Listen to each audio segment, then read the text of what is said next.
సభాధ్యక్షులు జైభీం రామంజనేయులు గారికి, అదేవిధంగా ఈ యొక్క కార్యక్రమానికి ఎంతో దూరం నుంచి, పక్క రాష్ట్రాల నుంచి, జిల్లా నలుమూల నుంచి ఎన్ని పనున్నా సరే ఈ యొక్క కార్యక్రమానికి అటెండ్ అవ్వాలనే ఉద్దేశంతో వ్యయ ప్రయాసాలతో కూడుకున్నటువంటి ప్రతి ఒక్కరు ఇక్కడ వచ్చేసి ఈ యొక్క కార్యక్రమాన్ని ఇంత పెద్ద ఎత్తున జయప్రదం చేసిన ప్రతి ఒక్కరికి పేరు పేరున నా యొక్క ధన్యవాదాలు తెలియజేస్తాను. నిజంగా అంటే ఇది చరిత్ర చెప్పారు, ఏం చేయాలో చెప్పారు, ఎలా పోవాలో మొత్తం పెద్దలంతా చెప్పారు. అయితే ఇంకా చెప్పడానికైతే సబ్జెక్ట్ కానీ ఇంకేం లేదని భావిస్తున్నా. అయితే తప్పనిసరిగా ఏదో ఒకటి చెప్పాలి కాబట్టి ఒక 2-3 మాటలు చెప్తా ఉన్నా. మనం ప్రధానంగా రాజకీయ చర్చా వేదిక మేధావులు అంటే అందరం కూడా ఇక్కడున్న ప్రతి ఒక్కరు కూడా ప్రజలతో మమేకమవుతూ ప్రజా సమస్యలు తెలుసుకుంటూ ప్రజల సమస్యలపైన ఉద్యమాలు చేస్తున్నటువంటి అనేక మంది ఇక్కడ చాలామంది ఉన్నారు. అయితే చాలా సందర్భాల్లో చాలా చెప్తా ఉన్నాం, రాజ్యాధికారం చేయాలనుకుంటున్నాం, ప్రయత్నాలు చేస్తూ ఉన్నాం, అయితే విఫలమవుతూ ఉన్నాం. ఈ మాట ఎందుకు చెప్తా ఉన్నామంటే, నేను లాస్ట్ ఎన్నికల్లో హిందూపూర్ పార్లమెంట్ ఎంపీగా పోటీ చేశాను. అంటే గెలుస్తానని కాదు, కనీసం పోటీ ఇచ్చే తత్వాన్నైనా మనం అలవర్చుకుంటే రేపొద్దున తప్పనిసరిగా మనకి అవకాశాలు వస్తాయనే ఉద్దేశంతో పోటీ చేయడం జరిగింది. ప్రచారానికి వెళ్తా ఉన్నప్పుడు కొన్ని సందర్భాల్లో చాలామంది తెలియదు, గ్రామీణ ప్రాంతంలో వాళ్ళు డబ్బులు ఇచ్చి వెళ్ళారు, మీరు ఏమి ఇస్తారని చెప్పి కూడా స్వయాన నన్నే అడగడం జరిగింది. మేము సమాధానం చెప్పలేక, సరే మా వెనకల వాళ్ళు వస్తారు, వాళ్ళు ఇస్తారని చెప్పుకుంటూ గ్రామాల్లో తిరిగిన సందర్భం. అయితే నిజంగా కొన్ని గ్రామాల్లోకి వెళితే కొన్ని గ్రామాల్లో చైతన్యవంతులు కొంచెం చదువుకున్న వ్యక్తులు ఉన్న కొన్ని గ్రామాల్లో తప్పనిసరిగా మీకే ఓటేస్తామని చెప్పి కూడా ఓటేశారు. నిజంగానే చాలామంది ఓటేశారు, వారికి కూడా నేను ధన్యవాదాలు తెలియజేస్తాను. అయితే గ్రామీణ ప్రాంతంలో, మారుమూల ప్రాంతాల్లో ఎవరైతే నిరుపేద కుటుంబాల్లో ఉన్న వ్యక్తులకి ఈ పార్టీలు ఏ విధంగా మనకి అలవాటు చేశాయంటే, మనం ఓటు వేయాలంటే డబ్బులు ఇవ్వాలి, డబ్బు ఇస్తే తప్ప ఓటే పరిస్థితి లేనే లేదు. మనం వాళ్ళని ఎక్కువిచ్చారు, వీళ్ళని ఎక్కువిచ్చారు, వాటిలో కూడా ఉన్నాయి. ఎవరు ఎక్కువ ఇస్తే వాళ్ళకు ఓట్లు వేసే పరిస్థితి నిజంగా చూసాం, ఇదంతా చూసాం. వీటన్నిటినీ మార్చాలంటే చాలా చాలా కష్టమైన విషయం. అయితే ఈరోజు చైతన్యంతో ఇంతమంది మనం ఉన్నాం కాబట్టి ఒక నియోజకవర్గానికి మా అంటే 2 లక్షలు 2 లక్షల పైచిలకు 10,000 అట్లా ఓట్లు ఉంటాయి.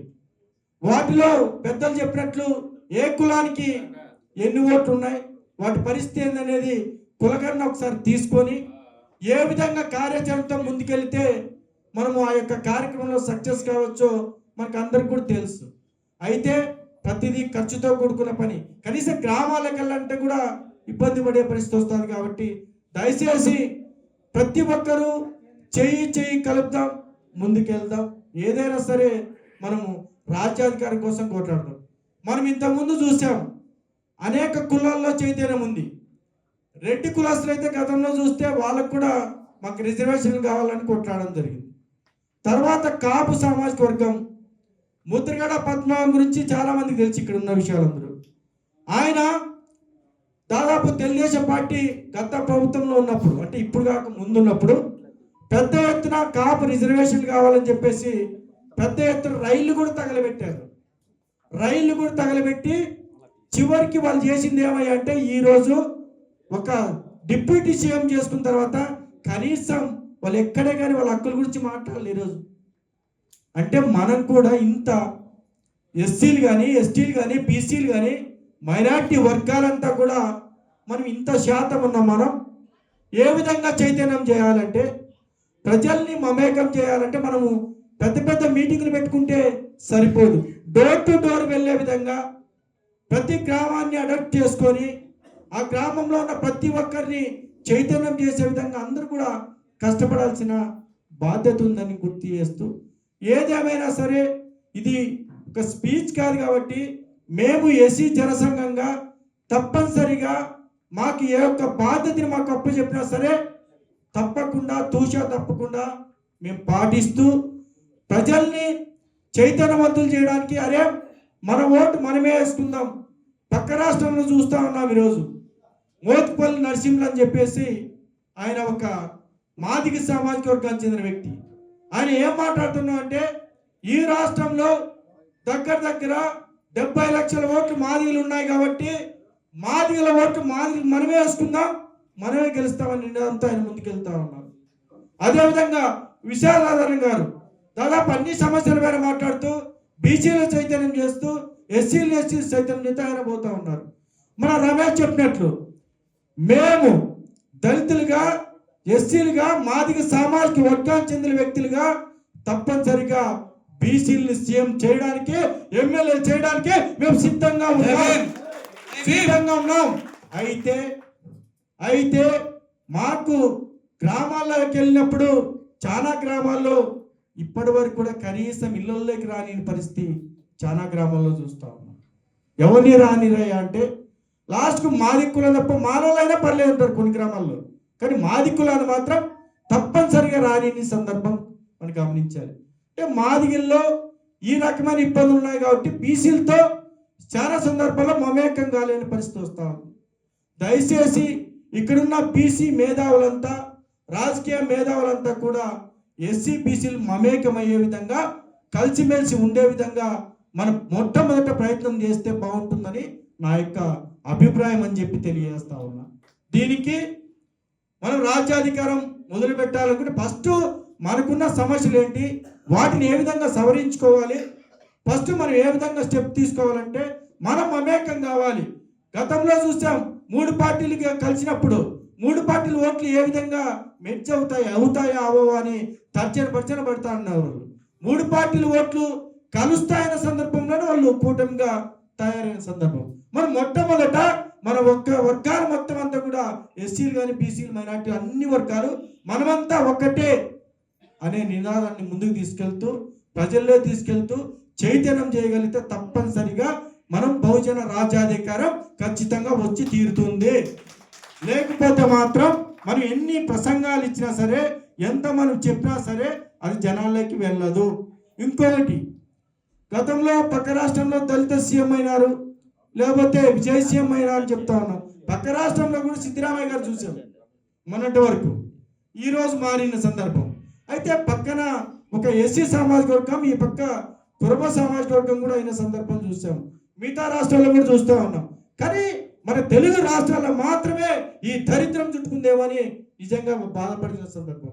ఎందుకంటే అన్ని రాష్ట్రాల్లో ఎంతమంది బీసీలు అవుతా ఉన్నారు, ఎస్సీలు అవుతున్నారు, ఎస్టీలు అవుతారు, అయితే అంతా అవుతాను. కానీ మన రాష్ట్రానికి వచ్చేసరికి 2 కులాలు మాత్రమే. ఒక పక్క చూస్తే వెలమ మరి రెడ్డి, ఇక్కడ చూస్తే కమ్మ మరి రెడ్డి, 2 కుటుంబాలే. ఈ 2 కులాలు తప్ప ఎక్కడ అయిన సందర్భం గతంలో చూసాం. దామోదర్ సంజీవయ్య గారిని ఇట్లా రకరకాల ఇప్పుడున్న పరిస్థితుల్లో మారిన సందర్భాల్లో చైతన్యవంతుల సందర్భాల్లో ఒకప్పుడు అంబేద్కర్ అంటే చాలా మందికి తెలియని సందర్భం. ఈరోజు చిన్న పిల్లలు సైతం 6th క్లాస్ చదువుతున్న పిల్లలు సైతం కూడా అంబేద్కర్ జయంతులు చేస్తూ ఉన్నారు, పూలే గారు జయంతులు చేస్తూ ఉన్నారంటే చైతన్యం వచ్చింది. చదువుకున్న వాళ్ళు పెరుగుతూ ఉన్నారు. అయితే మనం ఇంకా రాజ్యాధికారం కోసం ముందుకెళ్ళాలంటే చాలా కష్టపడాల్సిన అవసరం ఎంతైనా ఉందని చెప్పి నిజంగా నేను భావిస్తూ, పెద్దలు కూడా ఒకసారి ఒక గట్టి సంకల్పంతో గట్టి ఆశయంతో అనుకున్నట్లు 14 ఉంటే 14కి మనం పోటీ చేయలేం, గెలవలేకపోవచ్చు. కనీసం 2-3 నియోజకవర్గాలు గట్టిగా తీసుకొని వాటిలో గట్టిగా ఫైట్ చేస్తే తప్పనిసరిగా విన్ అయ్యే అవకాశం ఉందని ఖచ్చితంగా నమ్ముతూ ఈ యొక్క కార్యక్రమానికి ఇచ్చేసి మీ అందరికీ మరొకసారి ధన్యవాదాలు తెలియజేస్తూ, ఈ యొక్క కార్యక్రమం కూడా దాదాపు జనరల్గా రౌండ్ టేబుల్ సమావేశం పెడదామంటే ఎన్జిఓ హోమ్, ప్రెస్ క్లబ్, లేకపోతే ఇంకోటి ఇలా పెడతా ఉండేవాళ్ళు. ఒక్కసారి పెద్దగా పెట్టాలి. అంటే పెద్దగా అంటే మనం ఆర్థికంగా లేనప్పటికీ ఒక్కసారి మేము కూడా ఒక స్థాయిలో మనం చెప్పడానికే ఈ యొక్క హాల్లో పెట్టిన సందర్భం. దీనికి అనేక కష్ట నష్టాలు కూడా ఉన్నాయని కూడా మీ అందరికీ తెలియజేస్తూ, ఏది ఏమైనా సరే ఎస్సీ జనసంఘంగా ఎస్సీ ఎస్టీ బీసీ మైనార్టీ జేఏసీకి సంబంధించిన వ్యక్తిగా తప్పనిసరిగా మీరు ఏ బాధ్యత చెప్పినా కార్యాచరణ చెప్పినా మేము ముందుంటామని మరొకసారి తెలియజేస్తూ జై భీమ్, జై హింద్.